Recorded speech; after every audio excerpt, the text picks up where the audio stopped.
Could I ask everybody to find their way to their seats so we can begin?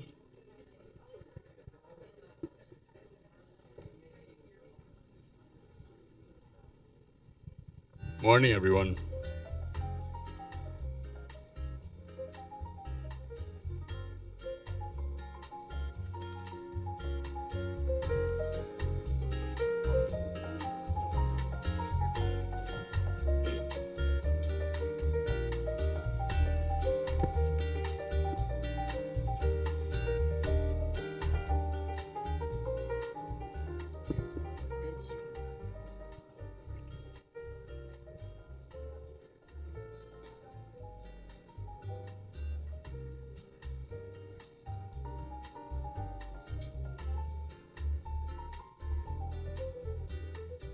Good morning, everyone. Um, Hi. I think first we check if the Zoom attendees are with us. Can we see? Are they there? Are they going to show themselves? There they are. Good morning, everybody who's joining us from Zoom. If you want to wave, you can wave. I'm going to wave at you. And good morning as well to everybody who's here in the room. Thank you very much for coming. I love this. I love these partnerships and these events we do with Bain. They're always nice and small, and we can all talk to each other. So that's a big pleasure compared to some of the bigger events where it's a bit more ragged. So good morning, everyone. Thanks for coming. Today's session is going to provide insights from the report on the state of Southeast Asia's climate goals and action and reflect on several challenges from uncertain regulations, lack of investments, and even complex grid connectivity, and how the region can collectively translate their targets to results. Just to explain our flow today, first, Bain is going to present for about 15 minutes. It says 15 here, but I heard from Dale it's going to be about 10. And then after that, we're going to have a brief panel discussion, three of us here, or me with three of them, three panelists, including Bain. And then after that, we're going to open up the questions from you. If you have any questions, please raise your hand as soon as possible. And one of my colleagues, or there's two of my colleagues actually, one is Bianca over here, our head of membership and events. And who's the other one? Chris. Where's Chris? Chris, there. That's not Chris. There. Anyway. Chris or Catch in the back will also come to you if you raise your hand. Without more red tape, let me go to the introductions. First of all, let me introduce Bain.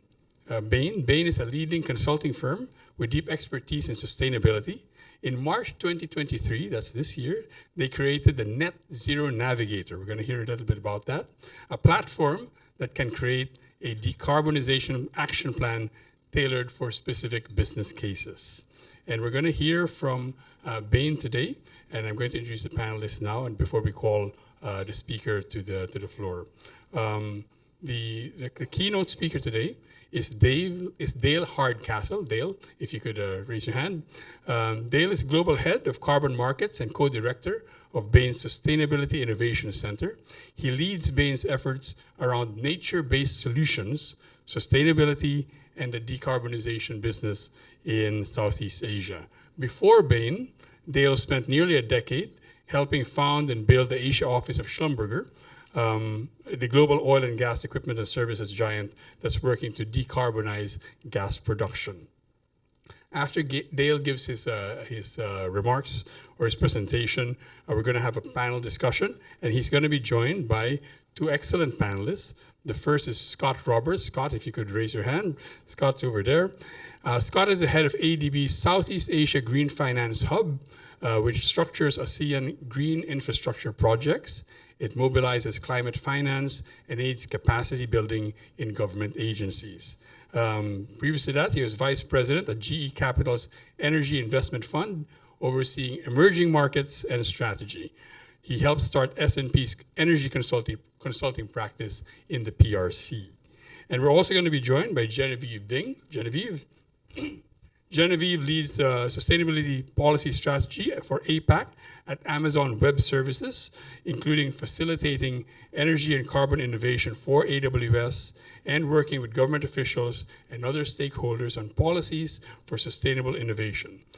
She's worked closely with Singapore's Ministries of Foreign Affairs, Finance, and National Development to develop policies on climate change, climate finance, and other areas. Before we go to Dale's presentation, could I ask everyone to stay in their seats, and we're going to take a group photo. Just stay there. Do they stand or just sit down? Just sit down and smile. I'm going to say 1, 2, 3, smile a couple of times, and please follow my cue. 1, 2, 3, smile. 1, 2, 3, smile. Yep. 1, 2, 3, smile. Thank you. Okay, I'm going to call now on Tricia Nicol. She's the head of the Manila office, to introduce Dale. Tricia.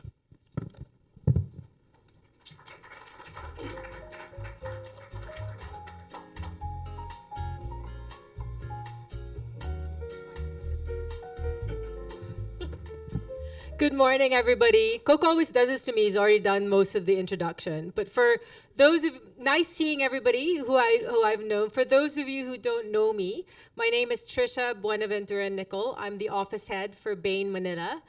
Bain opened its office in Manila last year, about a year and a half ago, right in the middle of COVID. And it was really interesting because when people said to us, "Why did you open up your office in the middle of COVID?" we said, well, naturally we would. We were absolutely committed to the Philippines. Our worldwide managing director at the moment happens to be Filipino, Manny Masada, who's been to Manila many times over the last 18 months.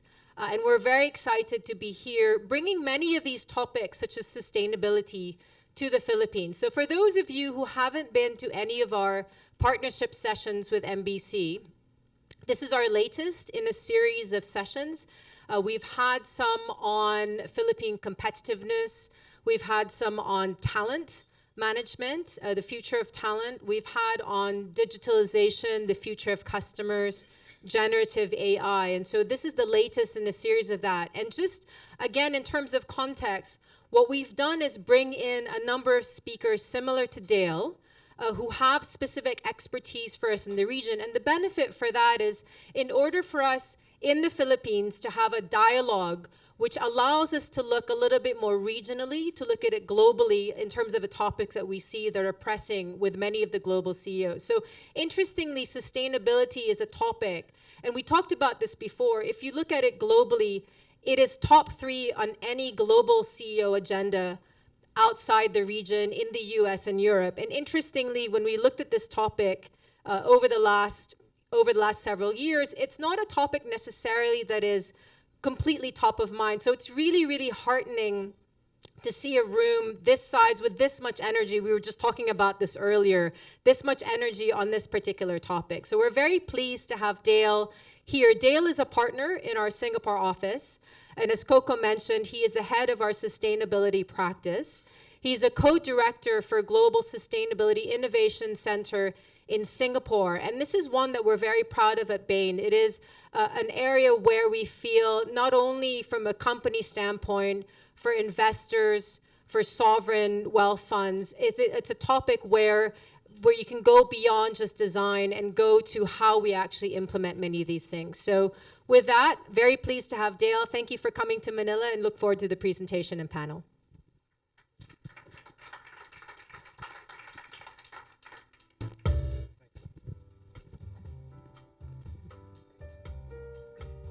So a very good and warm sort of good morning. Lovely to be here in sort of Manila, and even lovelier to see such a kind of diverse and sort of large group to get up here to talk about some of these issues.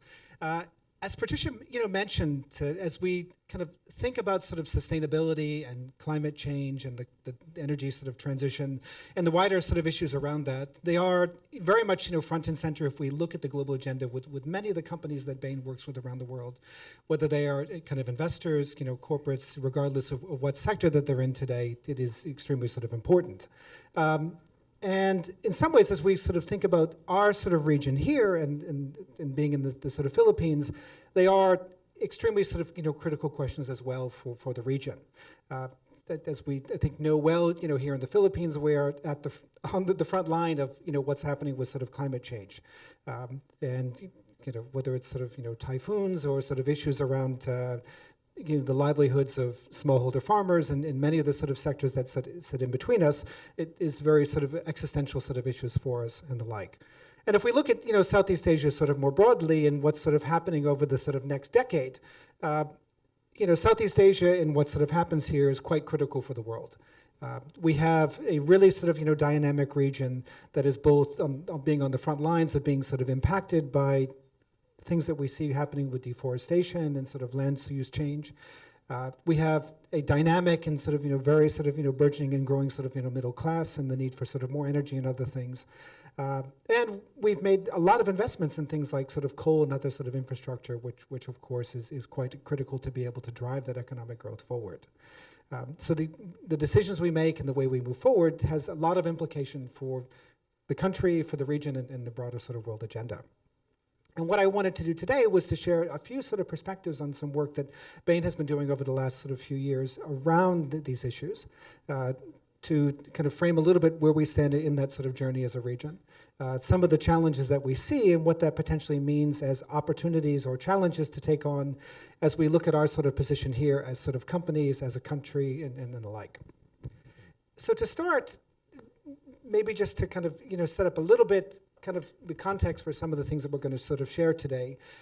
Bain has worked very sort of closely to try to bring these sort of issues to light as it relates to sort of Southeast Asia over the last few years. We have developed what we call our Southeast Asia Green Economy Report, which is now kind of moving into its sort of 5th edition for next year, where we have talked quite sort of extensively to most of the stakeholders kind of across the region. We have kind of surveyed and talked to many sort of companies. We have looked at kind of deals and investments that are being done and have built quite, I think, a rich fact base of sort of knowledge, which would kind of anchors at least some of the high-level sort of remarks that we'll kind of set up today and then kind of get into in the panel session. So where do we stand in terms of our kind of point of departure? It's quite sort of positive that if we look at sort of Southeast Asia today, we can see that the region, since sort of COVID over the last few years, has really stepped up its results.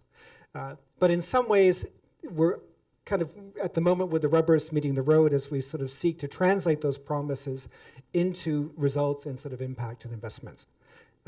From a government sort of perspective, we can see that most of the governments in the region have committed to some kind of sort of serious carbon kind of goal, whether that's net zero or sort of something else. And many countries in the region are looking at ways to kind of price carbon with carbon markets or carbon taxes and other things and the like. Equally sort of impressive is the region has really seen a kind of a massive sort of increase in its trajectory in the number of sort of companies who are committing to science-based targets as kind of one measure of kind of their sort of commitments. And they have been sort of funneling increasing sort of investments around green investments in the region. And similarly, also we have seen kind of an increase in the number of investments that are sort of coming from investors and how much investment is potentially sort of coming from outside the region. So I think on the surface, it appears like we have sort of a good sort of trajectory and are moving in the right direction. But if we, I think, look kind of below the surface, we can see that Southeast Asia is a long way from the commitments that countries have sort of made that they want to kind of drive to kind of reduce carbon, to address climate impacts and other things. One of the things that we did quite extensively in the survey, in the study, that we were very fortunate to work with Temasek as well as sort of Amazon and AWS and sort of kind of others who sort of inputted sort of last year, was to really try to look sort of much more deeply under the surface as to what's really sort of happening in countries, to look kind of beyond what has been sort of stated, but what do we really see happening. And I think there we see kind of the results are a bit more sort of sobering. Only 4 out of 10 countries have committed to real sort of strategies to translate the aspiration that they set in Glasgow to actual sort of actions on the ground. If we look at 3 of the 4 sort of top emitters kind of across ASEAN, it doesn't seem likely that, at least from where they sort of stand today, that they're going to deliver on those sort of targets. And most countries are still trying to work out like what is the policy or what is the incentive to drive the energy transition and the other things that we want to see happen. So a lot of work to be done there. Ultimately, one of the biggest measures, of course, is how much investment have we sort of seen to kind of back up those things that we've sort of talked about. And each year we kind of go through quite an extensive exercise to try to sort of sum up all of the investments that we saw in the previous year and kind of put that in sort of context to understand the trajectory that we're seeing.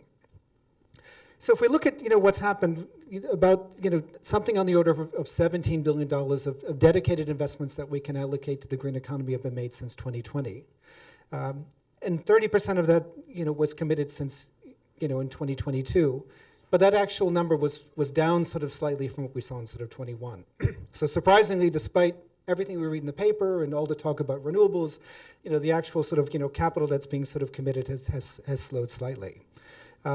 I think it's probably no surprise that if we look at the investment themes that are attracting the most money, solar and wind are at the top, and then kind of a smaller sort of degree that sort of sits below that. And then if we kind of look at it on a sort of a country basis, we can see Indonesia and sort of Singapore kind of top the list, and then we sort of work our way down with something on the order of nearly sort of $1 billion sort of committed in the Philippines. So not terrible, but obviously a very long way from the kind of the $2 trillion that is kind of often sort of talked about of what ASEAN needs to be able to deliver to drive the energy transition and to move to a low carbon economy and other things. So quite a sort of gap there where, on the one hand, promises are great, but much like in our life, you got to kind of follow through and sort of deliver, and I think a lot of questions about being able to do that. So one of the things we've done is kind of talk quite extensively with sort of companies and investors to understand, and I know that the text is a little bit small here, but I'll kind of take us through it. What would it take to really sort of attract sort of more investment, and what is sort of holding us back? And a few sort of things have come up kind of again and again. I mean, one, I think there's a general sort of sense that even kind of with the more attractive returns that we sort of see today around renewables and other things, it still isn't enough to kind of offset kind of the risks of the high cost of capital that we see in countries like the Philippines or Vietnam and the like. So something needs to kind of close the gap there.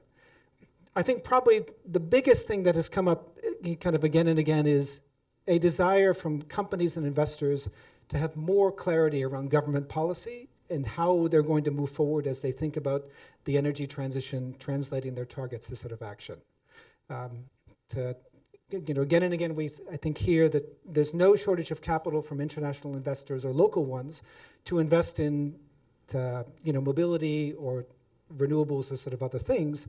But we have to have more clarity around what's going to happen with the transition plan. How do we sort of think about kind of moving from hydrocarbon sort of based power generation to renewables? Who's going to pay for the upgrades in the grid? How are these things going to go forward to give us the certainty to kind of invest, even if all of the details are not sort of clear, to be able to kind of put those sort of things together? And then I think a few other sort of things also sort of come up around, just I think the recognition that we don't necessarily have the innovation environment to bring sort of new ideas here forward in the same way as we would in sort of Europe or the US, even though I think one can see that we do see some dynamic ecosystems beginning to develop in Singapore, in Indonesia, to a lesser extent here, with sort of new ideas being looked at in different ways.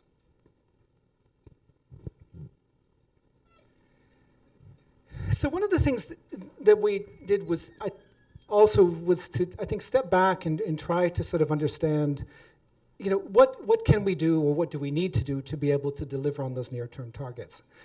In some ways, thinking about sort of net zero 2050 in the Philippines or Vietnam is probably a more abstract idea here today, when we have much more immediate needs where the economy is trying to increase and meet sort of 50% increase in primary sort of energy sort of consumption this decade, at the same time as we cut emissions by a third, and deliver jobs and refrigerators and sort of well-being to the middle class and many, many other things.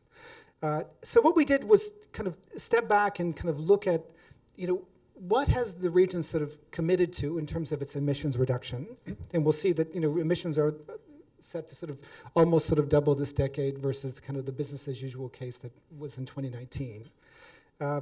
And a commitment to kind of reduce that from the expected sort of 7.3 that it would be down to 4.9 gigatons, for the region overall.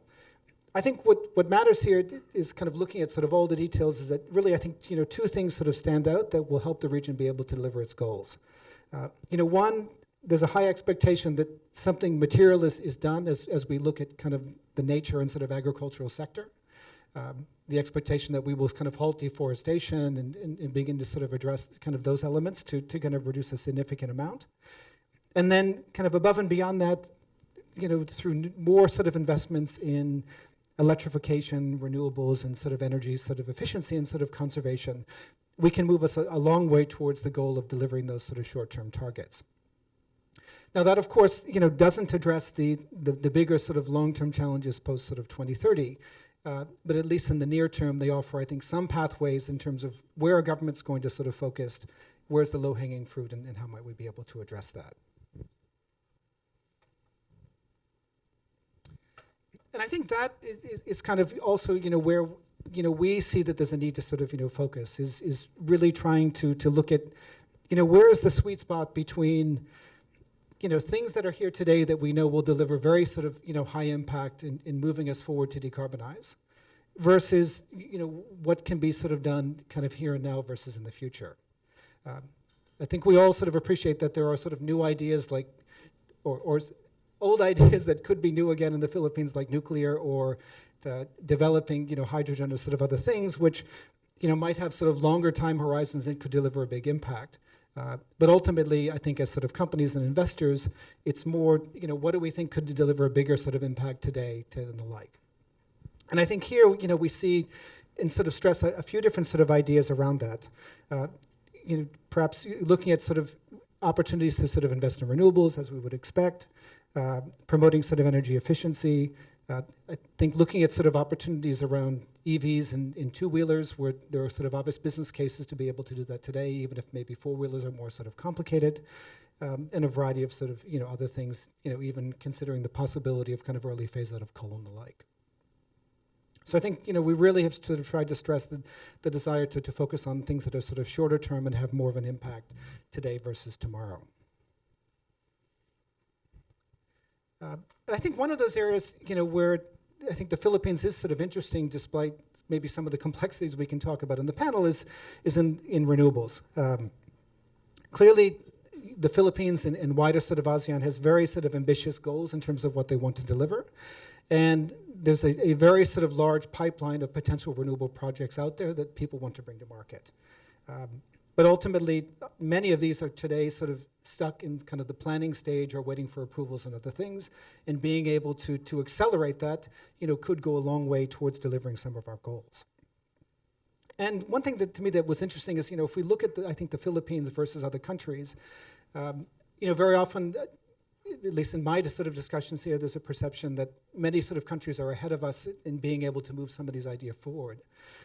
But I think particularly in terms of the ability to kind of access investment in the grid and sort of other things, in some ways, the business environment is more positive sort of here than many of the other countries in the region, where the market is not accessible because one person sort of controls the grid, as we see in Indonesia, Malaysia, Thailand, and the like.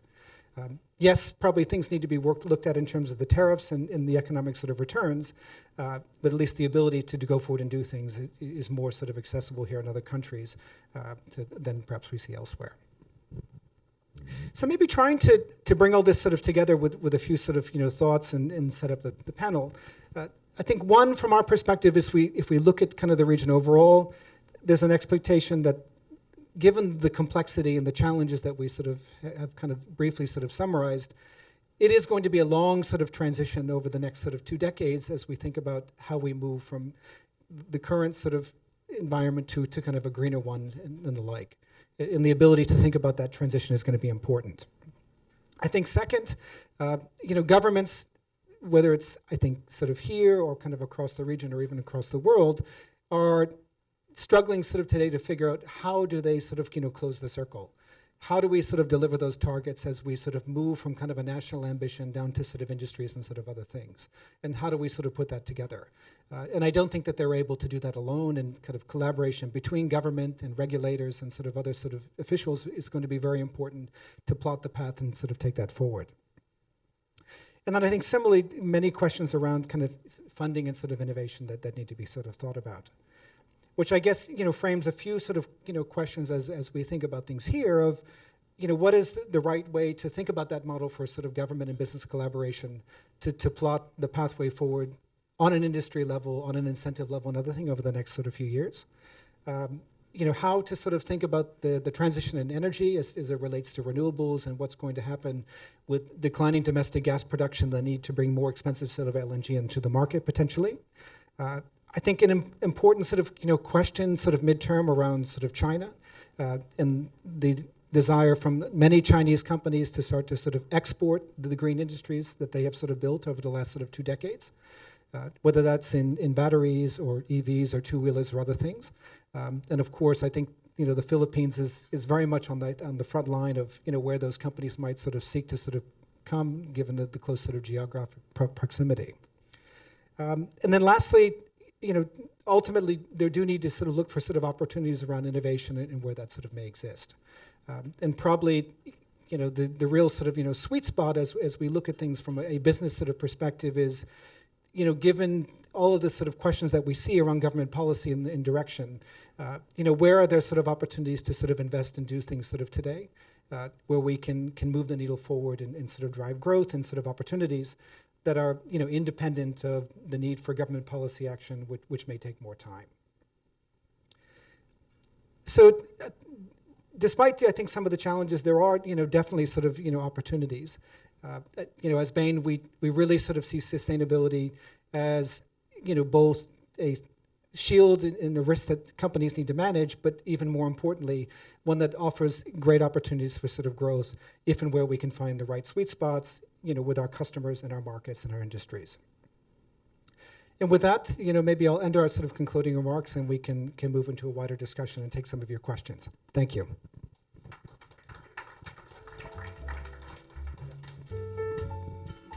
Thanks very much, Dale. We're going to set up the stage, and I'm going to call Genevieve and Scott to join us in a bit.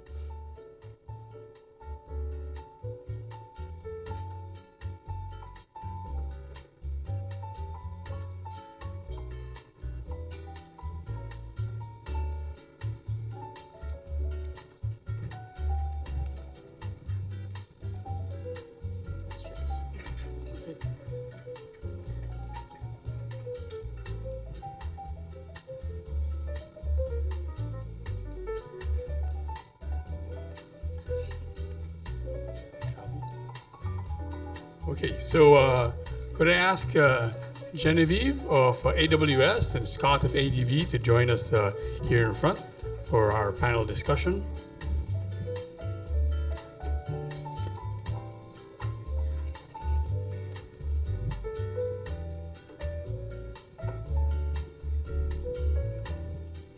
Okay.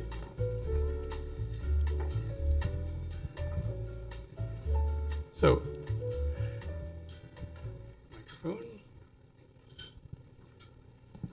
okay, so thanks very much, Dale, for that great presentation. It's amazing how we obviously always hear about decarbonization and green energy day in and day out, and still you're able to do a presentation that has so many insights for us to talk about today. So thanks very much for that. I think because we all kind of know the lay of the land and now have these new insights, I'm going to start by trying to frame the discussion around what are some of the key measures or key reforms we can do in order to move decarbonization forward in the Philippines. And I'm going to start first from Scott and then Genevieve, and then kind of like to wrap up maybe the most key point, I'll turn back to Dale. So Scott, I mean, if you look at this landscape, what are the 1 or 2 things that can really push Philippine decarbonization forward? So ADB's been here since its founding days in the 1960s. Obviously, we're very proud to be a strong partner with the government and other governments around the Asia-Pacific region in working through decarbonization and climate change work. I think the mood that we have in ADB right now is one of tremendous excitement about the change in the atmosphere in the Philippine economy and particularly among policymakers. This is a change, I think, that we're seeing to various degrees around our client base. We work with countries in all income levels. But the rapidity of the change and the seriousness that we are now finding in the policy apparatus is really something to behold.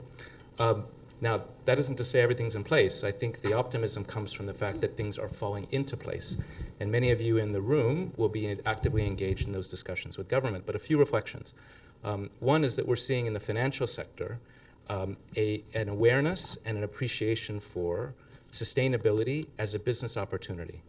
We're seeing that very much encouraged by the policymakers, by SEC, by BSP, by Department of Finance, to embed these kind of principles into the regulations and policies that they apply to the banking system, to the capital markets. That's tremendously exciting. We're finding cross-cutting work now being done by the government that, in all honesty, I think was rather fragmented in the past. And there is an important statement that the government made 2 years ago at the COP negotiations that the national determined contributions to climate change from the Philippines would be very aggressive, 75% reduction from a business as usual scenario in greenhouse gases from the Philippines by 2030. That is a remarkable statement. Now, a lot of it has to do with the implementation policies, the implementation plans. That work is now happening in earnest. We're very, very happy to be working with the government on some of that work. And we're finding it quite difficult because this is cross-sector in scope. It requires public and private, and it requires both domestic sources of financing and technical assistance and international partnership. Of that 75% NDC reduction commitment, something like 73% is conditional upon global assistance to make that financeable, to make that happen. So this is not an easy thing by any stretch. But the sort of focusing of the mind in a country that is uniquely vulnerable to the impacts of climate change and the change in the narrative around one towards opportunity, I think is very, very exciting. That sounds very optimistic. Thank you very much. Genevieve, I don't know how well you know the Philippine scenario, but whether it's the Philippine or the regional, what are the 1 or 2 things that can really move decarbonization forward? I really second what Scott said, and I think the first thing is to really set ambitious decarbonization goals, whether by government, by corporations, and I think the Philippines is one step in the right direction by establishing a net zero carbon by 2050 goal by the government, and I would highly encourage corporations to set their own net zero carbon goals as well. And this just means there's public accountability. It means there is an incentive to accelerate your plans and your programs to achieve net zero carbonization.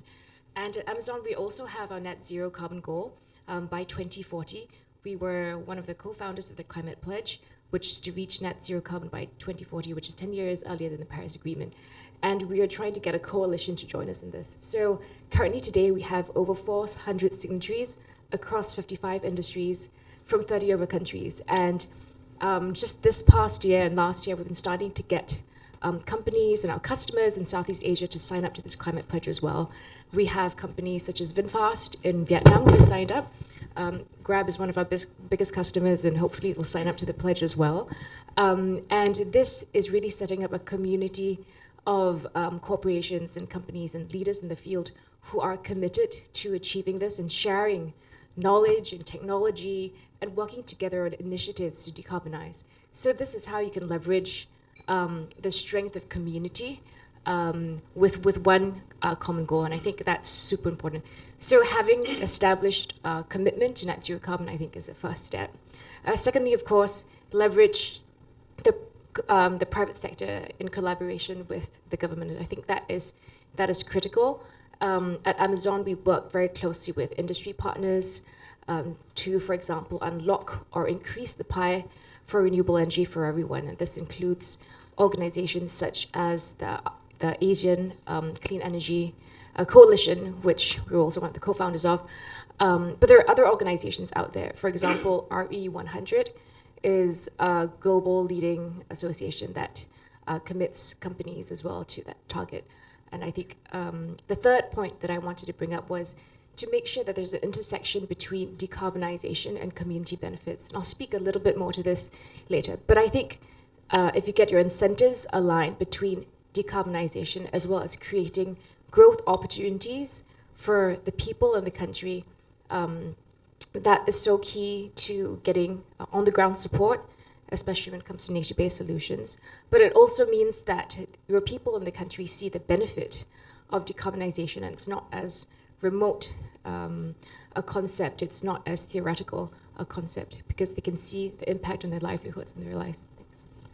Could you share with us, Genevieve, before we turn back to Dale, what initiative, whether within Amazon or these coalitions or alliances that you're working with, what initiative most excites you these days, or you think they'd be most interested in hearing about? Maybe something they wouldn't have thought of.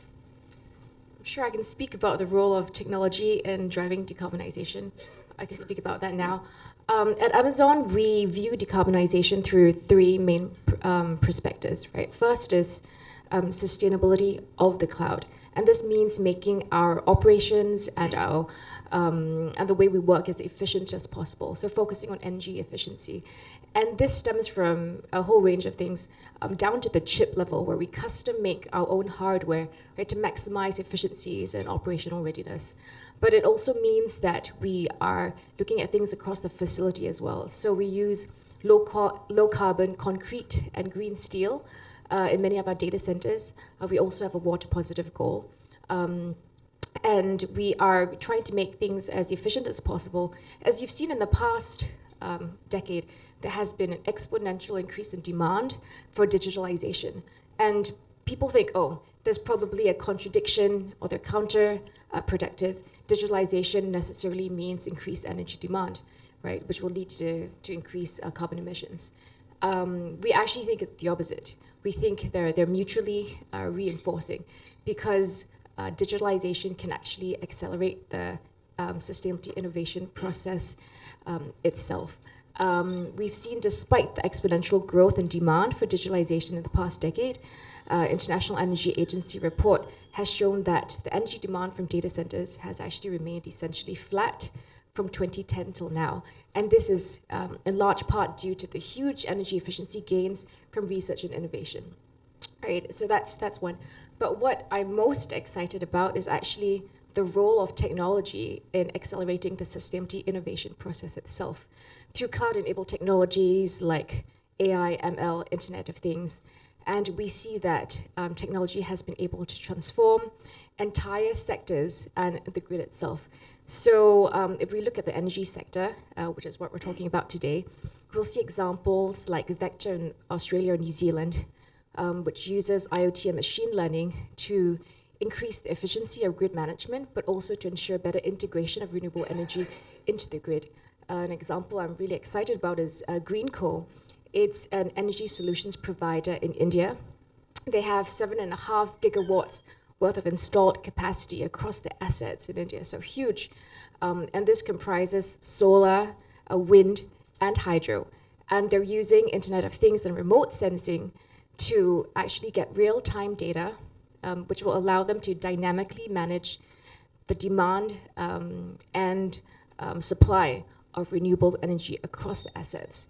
So this lowers intermittency for renewable energy, but it also means that renewable energy has now become a dispatchable resource, right, that can be very efficiently and dynamically dispatched according to demand. And we see innovations like this on a daily basis, and increasingly we're seeing more of that.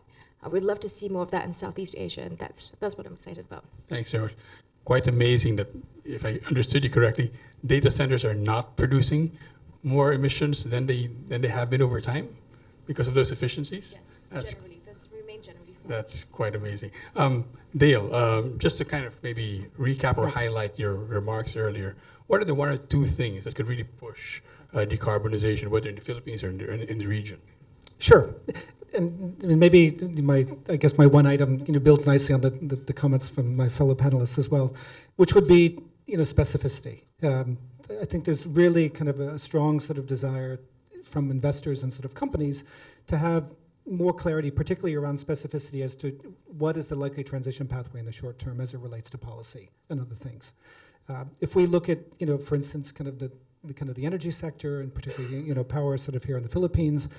I think questions as to what's the transition pathway going to be going forward, what's going to happen in terms of recovery of costs with the grid and sort of other sort of upgrades that need to happen, and sort of so on. Because whether it's looking at things on a very kind of micro scale here or on bigger sort of economies elsewhere, ultimately someone at the end of the day has to pay the bill, for the total sort of cost, not just the kind of levelized cost of the solar plant or other things. And unlike I think sort of the US or sort of Europe or other places, the propensity to pay in Indonesia or Philippines by the retail sort of consumer is not there. So we really need to sort of look at those costs and how those costs are going to be managed in a very sort of intelligent way. Similarly, if we kind of look at some of the examples around nature-based solutions that Genevieve sort of touched on at the beginning of her remarks, a lot of sort of potential for sort of investment to kind of protect ecosystems, to look at regenerative agriculture or sort of other things within kind of economies like the Philippines. But I think investors also want sort of clarity around how are carbon programs going to be managed. Are we going to be able to potentially sell credits and do those things in the international market and so on? And I think that's kind of a continual refrain we see. We're kind of moving from kind of a period where we're setting very big sort of aspirations to now, how actually are we going to get it done, and what are the specific ways to kind of enable that? I mean, Scott gave us a thankfully very optimistic picture of where the region is going. But you were talking about how, if I remember the numbers correctly, 4 out of 10 don't have a really good plan, and 3 out of 4, am I correct, are not likely to get there by 2040. Did I get that more or less correct? Well, that's more or less how it looked. But I think it also speaks to, as Scott said, right, the hard work is now really underway. As kind of regulators and governments and sort of business are trying to figure out, how exactly do we transform kind of the economy, industries into other things at the kind of scale that we're sort of talking about, which of course is a multi-decade sort of challenge that we're trying to do in a much, much shorter period of time. Just maybe briefly, where would the Philippines fall in terms of those two fractions, the 4 out of 10 and the 3 out of 4? Well, I think the Philippines is more complicated because, as Scott said, you use that word. But I think for good reason, in that there's a very wide gap between the conditional and unconditional target. The ability to meet the unconditional target, I think we're relatively sort of on track to be able to do that. But the unconditional one is massively sort of different and transformational. But it then gets into the complex question of how do we access international capital and many sort of other things, which is probably a panel session in its own right. That's actually the next question. Policy and funding, where are we there, and how do we move those forward? Maybe just to build on something Dale said, so that the hard work is very much underway. So that 75% NDC commitment, very, very much dependent on this sort of conditional assistance and everything, but importantly, based on policies and measures that the government is now crystallizing, implementation planning around what these NDCs look like, that is sector by sector. So in some sectors, for example, energy, very much policy driven. Obviously, this is a largely private sector generation market in the Philippines. It's a unique feature of this region. But what is the policy around, for example, the grid build out? What is the policy around incentives that will go to renewable energy? This is actively being discussed. We understand that the government is in very, very, let's say, vigorous consultations on their new energy plan. The last one was just a year old. Already they're moving forward. They're planning around what the renewable energy build-out would look like. The question is, how do we make sure that investors have the certainty that the grid will be there, the ancillary services will be there, and that the sort of permitting process will be a lot smoother than it has been. But it's very much a sector-driven, policy-driven approach to making sure that that transition pathway is clear for the investors and clear for the lenders.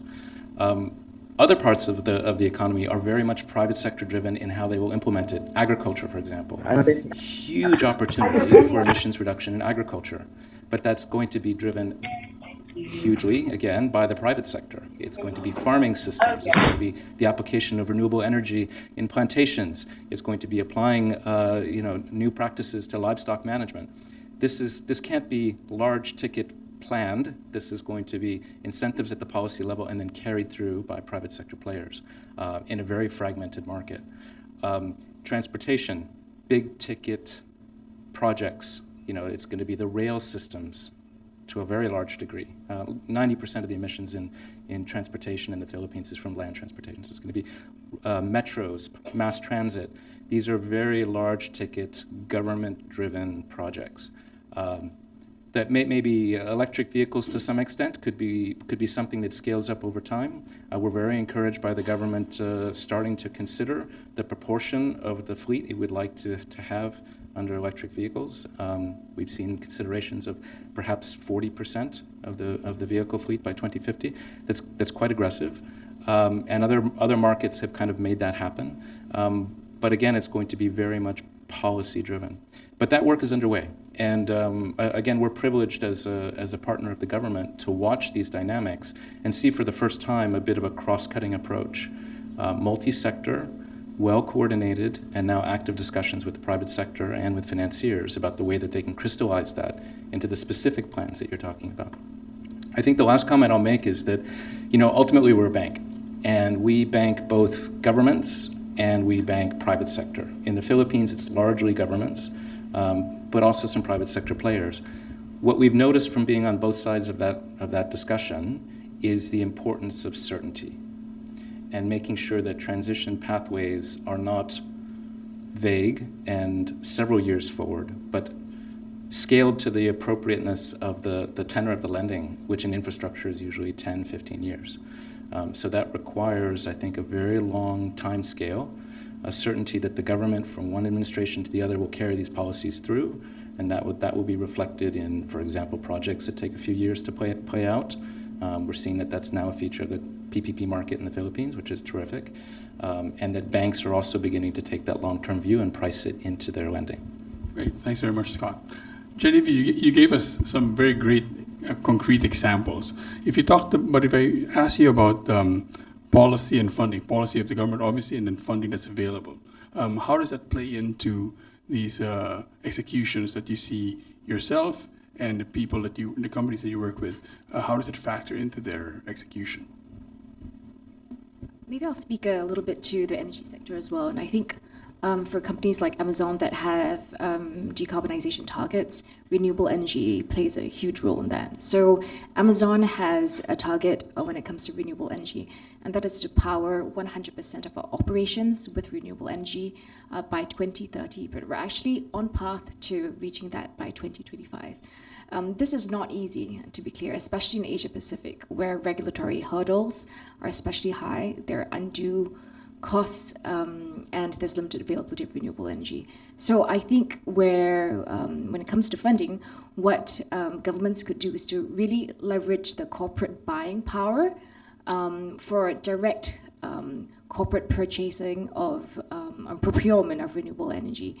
And this includes facilitating a market structure that directly enables trade between corporate purchases of renewable energy and suppliers, and working with utilities to provide more options for direct corporate procurement.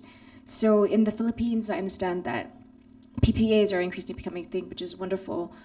Virtual PPAs are also possible, but my understanding is that this is still not a common contractual method, and increasing the availability of that will make a corporate procurement of renewable energy much more attractive. And the Philippines government has gone some ways to try to encourage this. So the renewable energy sector is now open to 100% foreign ownership, which is a great start. And I think there is no shortage of project developers who want to develop renewable energy projects in the Philippines. I think one of the problems is that there's insufficient uptake of the renewable energy at this point in time because it's still costing much more than fossil fuel generated electricity. Therefore, again, trying to incentivize direct trade by corporate purchases of renewable energy would be really useful. Another thing, as well, as to ensure there is proper issuing, tracking, and certification of environmental attribute certificates. Companies will want to procure renewable energy, especially via PPAs, for its and renewable energy certificates for its environmental attributes, so that they can count it towards their decarbonization goals. And I think ensuring that EACs are there is quite important.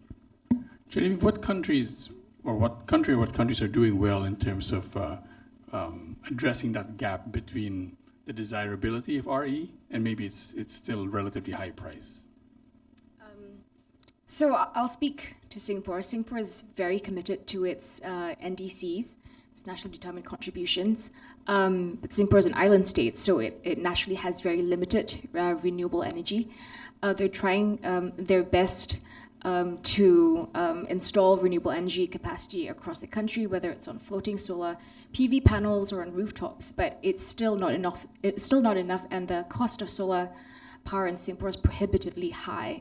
But the government has enacted policies, for example, for data centers, such that we need to cap our carbon emissions, whether we like it or not, right? So we're trying to find ways to do that, and that means being willing to pay a much higher price than we would in the rest of the region for that.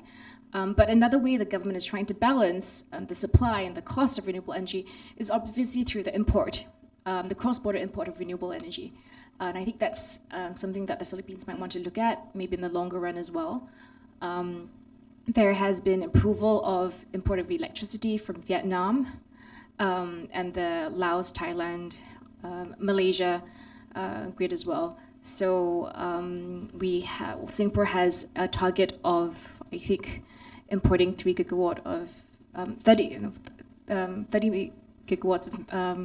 of renewable energy by 2030. So import of renewable energy is a solution as well. Thanks very much. Dale, you talked about, I think towards the end of your presentation, how maybe for countries like the Philippines, which have more, I think you said, more immediate problems, this is sometimes a conversation that seems like it should be a couple of years down the road. For a country like that, like the Philippines, I mean, obviously Singapore has all the resources has more resources to address these kinds of problems. What can countries like the Philippines do to try to address that gap in energy?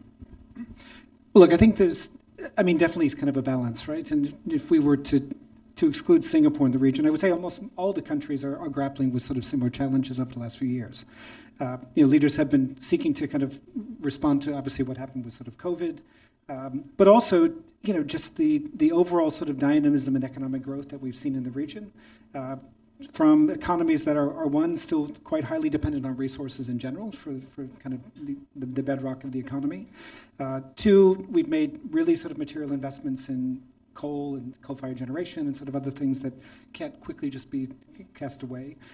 We have burgeoning sort of middle classes who want more data, more cell phones, more TVs, more all these sort of things, and trying to also kind of manage for the fact that we're talking about sort of transitions that could dramatically impact employment and kind of the overall sort of social fabric in different sort of ways.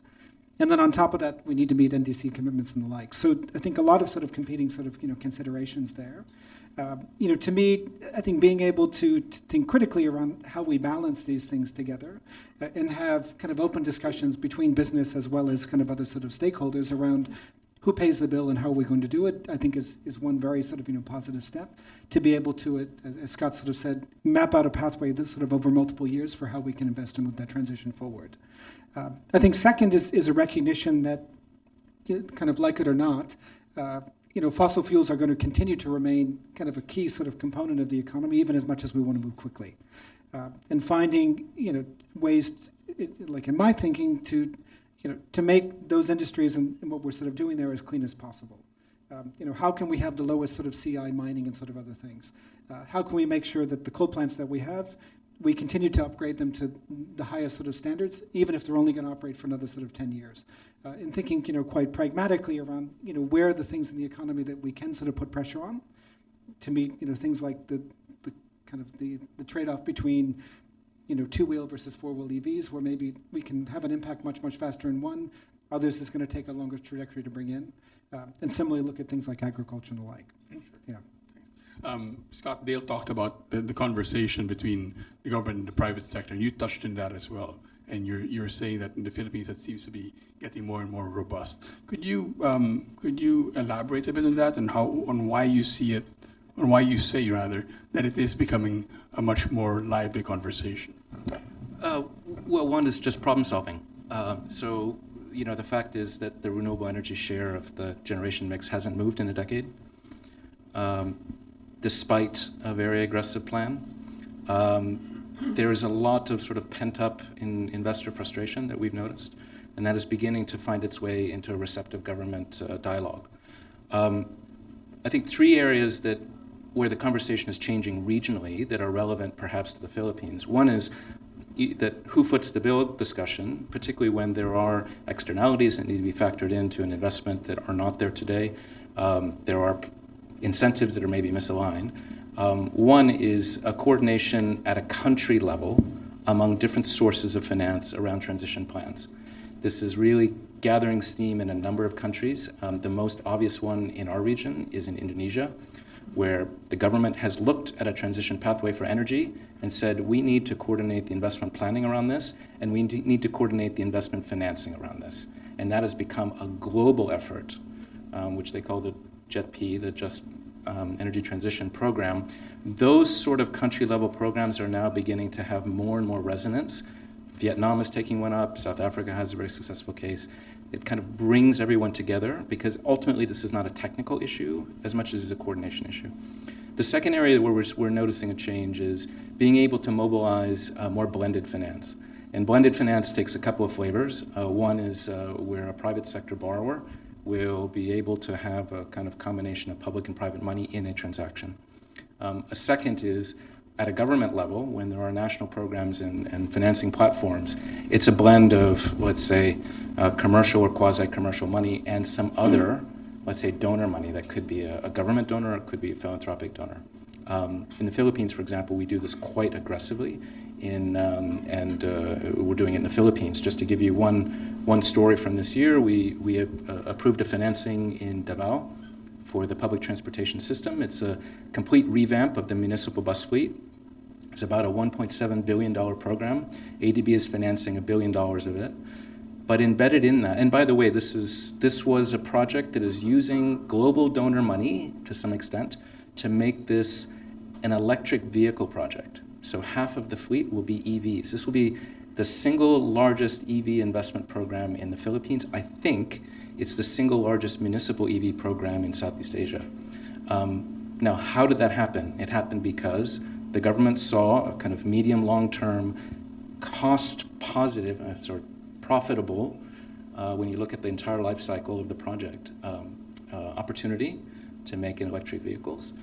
And that blending was done by raising money from global sources. So of that 1.7 billion, 60 million or so came in to just defray the costs of that particular technological solution, including money that we manage from ADB.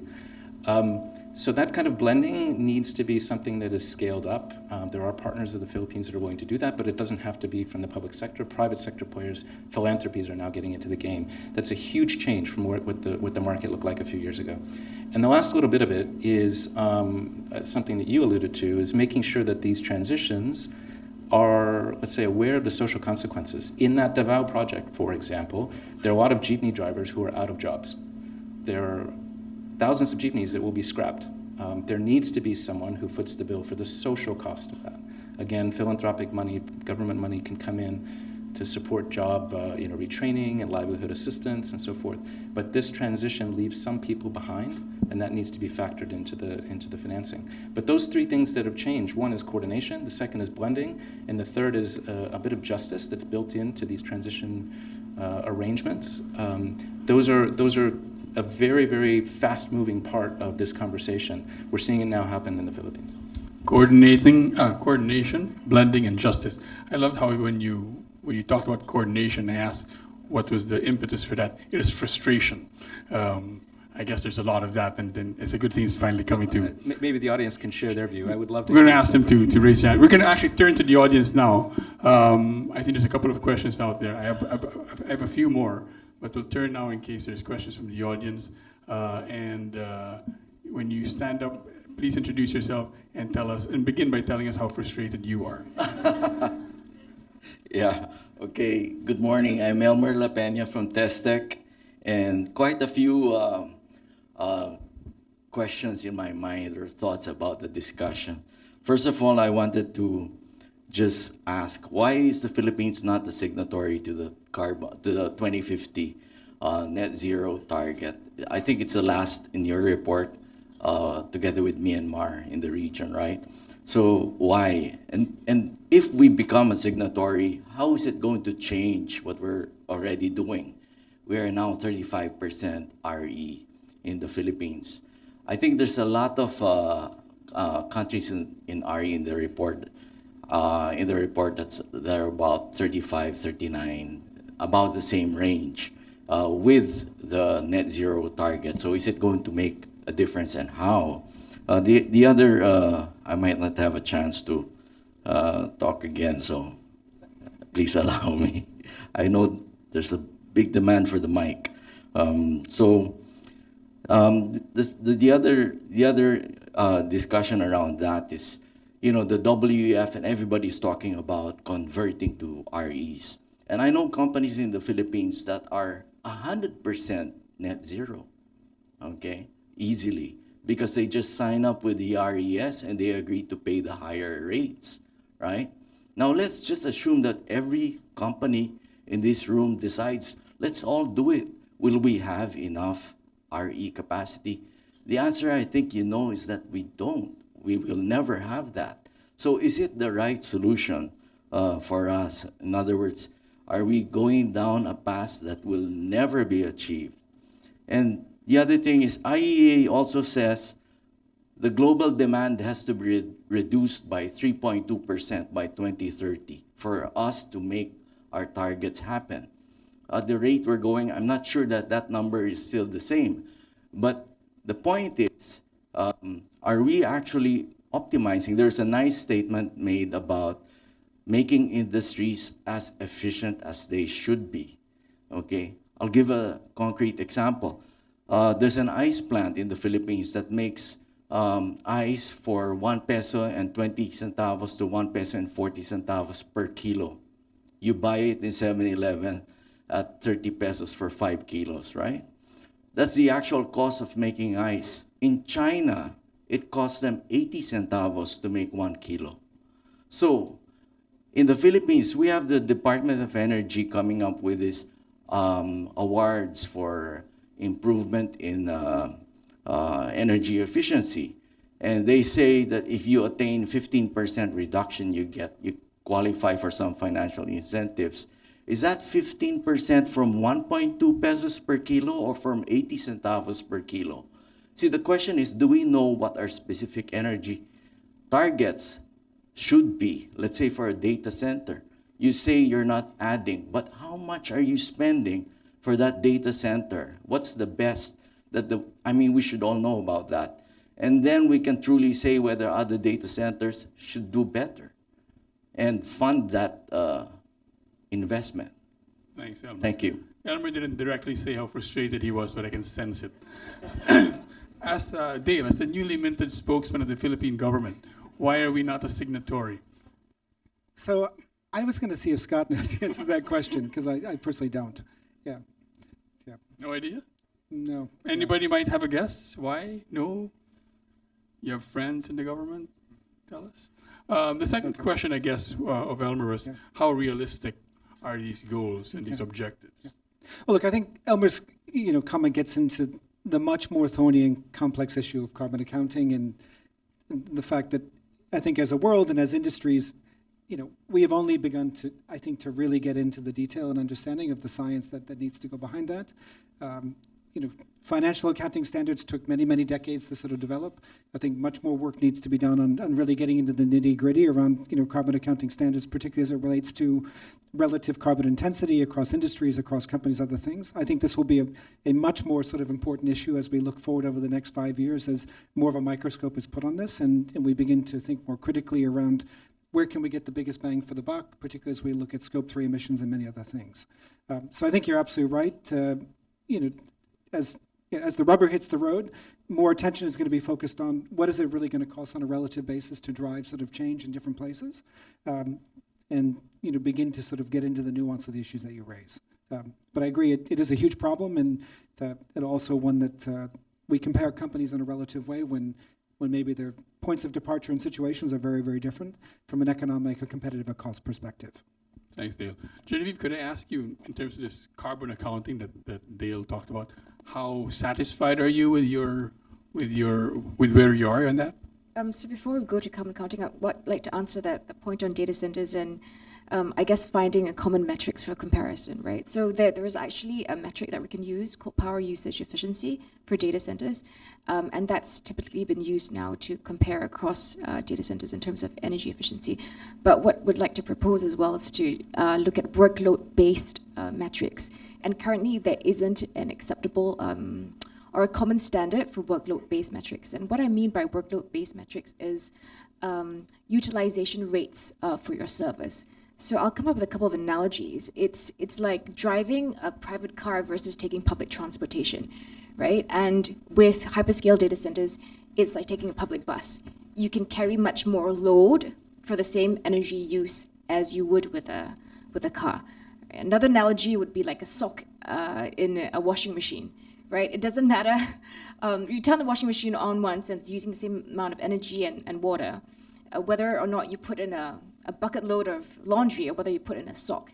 And we're saying, let's make data centers work by washing that entire bucket load of laundry instead of one sock. But there currently isn't agreement on a common definition of workload-based metrics, and that's something that we're aiming to develop soon. In terms of carbon accounting, we think that the trend towards ESG reporting disclosures is a really good trend. The ISSB released both their standards earlier this year, and APAC countries are actually taking the lead in announcing plans to implement the ISSB. So 7 out of 10 countries in the world who have announced plans to implement ISSB are actually from the Asia-Pacific region. And we think that's a great leveler because it will make it easier for investors to compare between companies in terms of their climate and ESG attributes. Yeah, that's just my comment. Thanks very much. Scott, would you like to speak to that topic? Well, just something that Genevieve said at the end about standards and transparency. This is also an area where we're finding a lot of activity in the region and including the Philippines.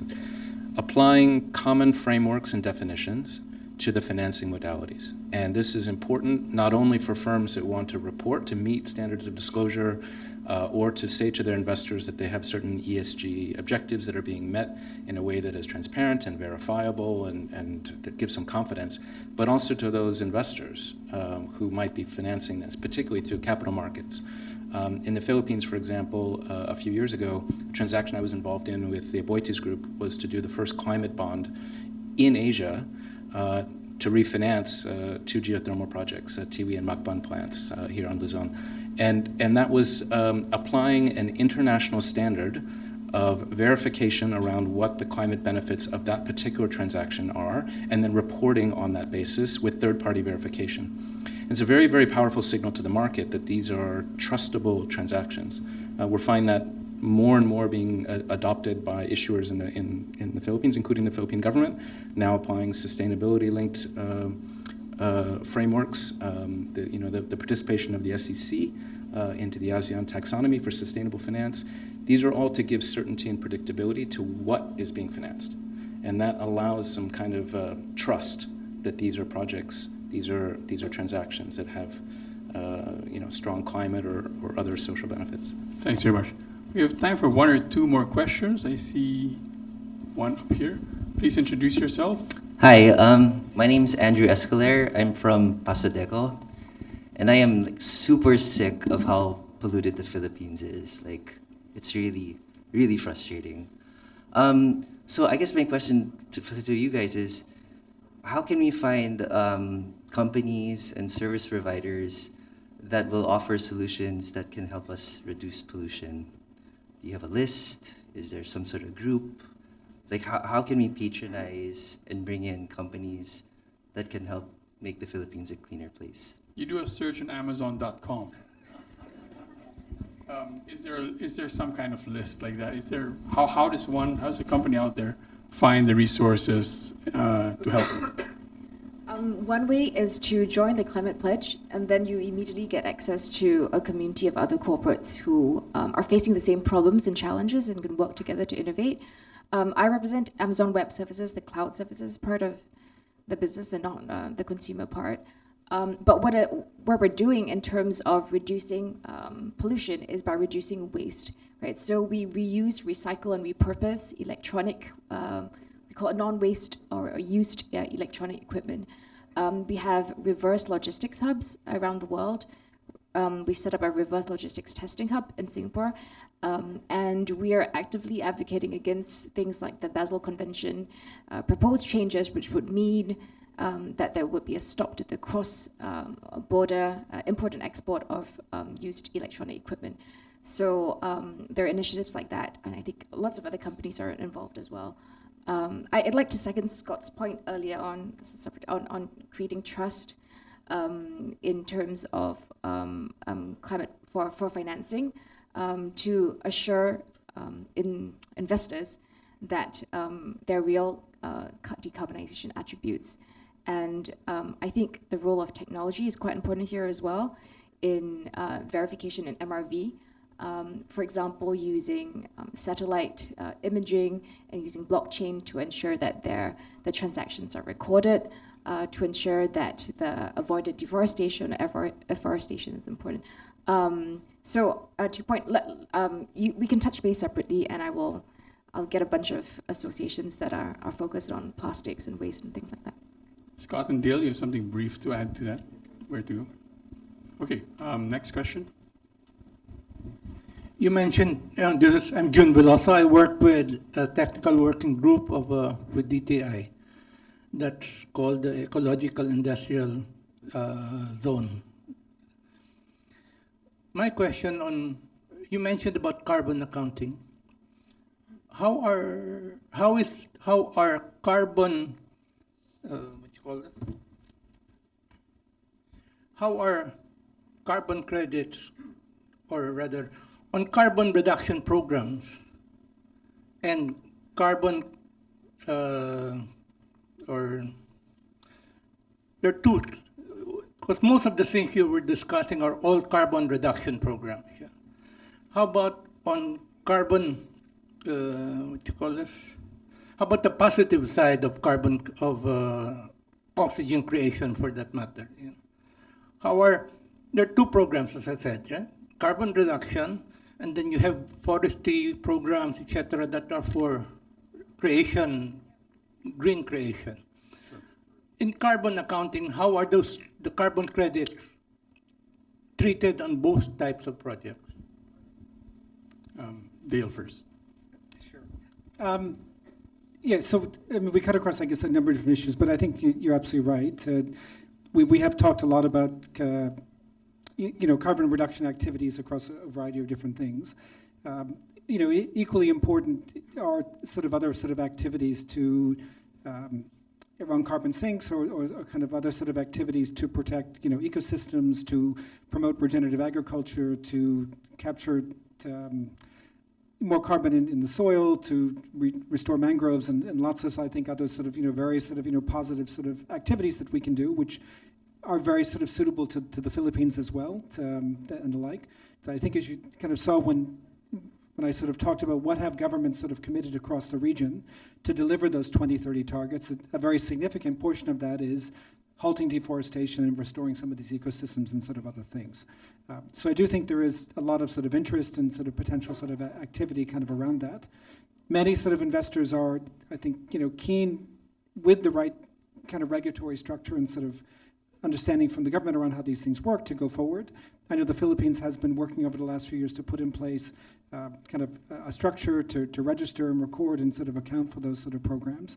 And I think that's definitely sort of an area where investment can be made today to take that forward. And like. No, but in terms of carbon accounting, yeah.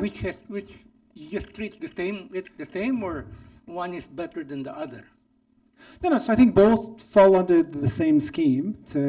Probably I think where the difference is how those activities are counted towards different targets and objectives.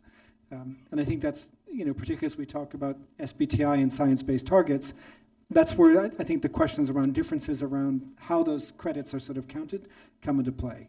And whether they count or they don't count, depending on what we're sort of classifying them against. But maybe we can kind of talk afterwards, since we start to get into esoteric, carbon accounting issues and like. But I do absolutely sort of agree. Both are critically important in terms of climate action, particularly as we look at the road from sort of today to 2030 to 2035. Protecting and restoring these ecosystems are some of the easiest carbon abatement that we can go after, and of course have huge benefits for biodiversity, the community, other things. Genevieve, in the private sector, is there equal interest in pushing both of these sides? Yeah, absolutely. At Amazon, we're focused on energy efficiency and decarbonizing our own operations, but equally, we think nature-based solutions is something that all companies and governments need to think about. And especially for a country like the Philippines, nature-based solution holds so much potential. I'll make a pitch here for blue carbon. Southeast Asian APEC has 1/3 of the world's blue carbon, 1/3 of the world's mangroves, and about 40% of the world's seagrass. And there is huge carbon sequestration potential from blue carbon. They're able to, mangroves and seagrass are able to sequester up to 10 times more carbon than equivalent volumes of terrestrial forests, right? And the Philippines has these. And one important point as well, it's not just the decarbonization potential from blue carbon, but blue carbon plays a huge role as well in terms of adaptation and resilience. And the Philippines is faced with, typhoons and floods, coastal degradation.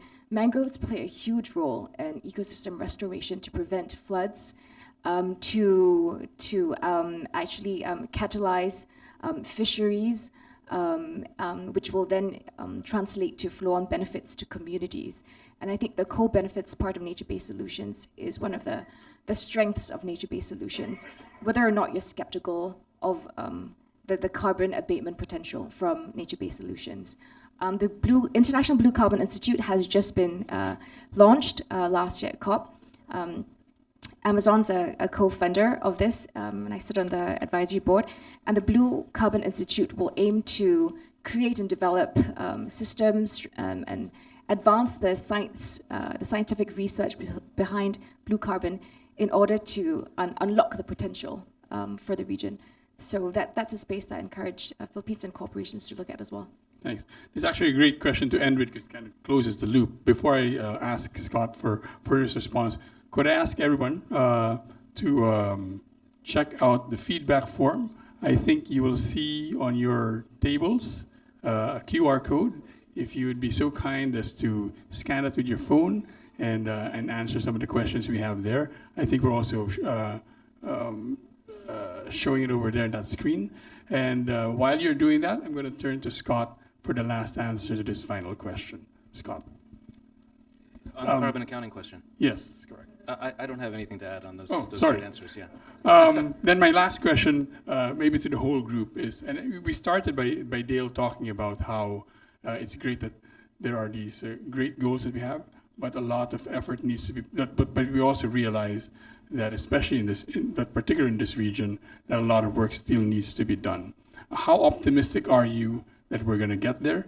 Which countries do you think, or which countries have the kinds of initiatives, or what are the kinds of initiatives that can get the countries of this region there faster or more successfully? Great.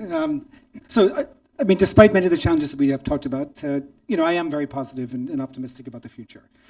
Whether we'll succeed in holding kind of global warming to a 1.5 degree pathway is a whole other question. But regardless of what sort of pathway we're on, we have, I think, moved a great deal sort of forward in trying to mobilize action. That said, we need to do a huge amount sort of more, and we've talked, I think, about a number of the potential sort of solutions here sort of today in terms of being clear about how we go forward and how we think about the bill and sort of everything else. I think the one other thing I would sort of stress is, I think as sort of, companies, there are opportunities today to move forward with green investments and do things independent of all the challenges that we talked about. We don't need to wait for the power sector transition plan for the next 15 years to go forward to find opportunities and do things in our businesses with our customers and the like. And as we heard, there are some customers and companies who are very frustrated at the pace of change, and finding ways, whether it's in green buildings or doing sort of other things to take that forward, is something that we can start to drive the change today while we build the road of the future.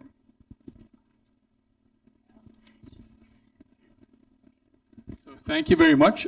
Please join me in thanking our excellent panel today, Dale, Genevieve, and Scott. Before we end, I'm going to call on some people to join us here for a photo. And I do encourage all of you, I'm glad we're finishing a little bit early. I do want to thank Bain, first of all of you for coming, but of course also Bain for partnering with us on this. I do want to tell the audience as well that Dale here is visiting for just a couple of days, Genevieve for just a couple of hours.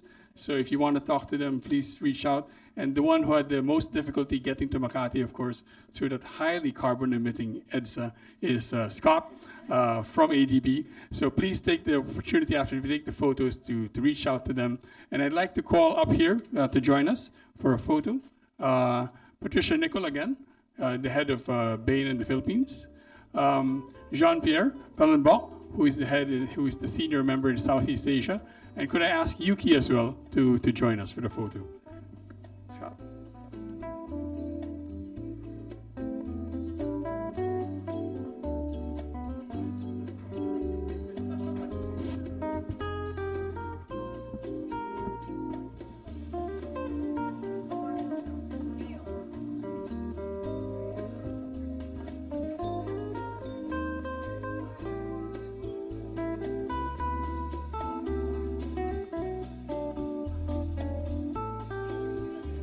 Thank you all everybody.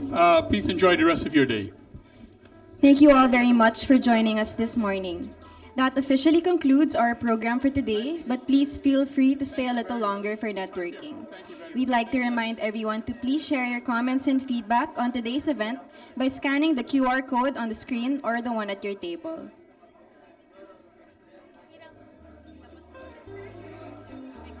Stay up to date on MBC events, activities, and advocacies by following us on social media.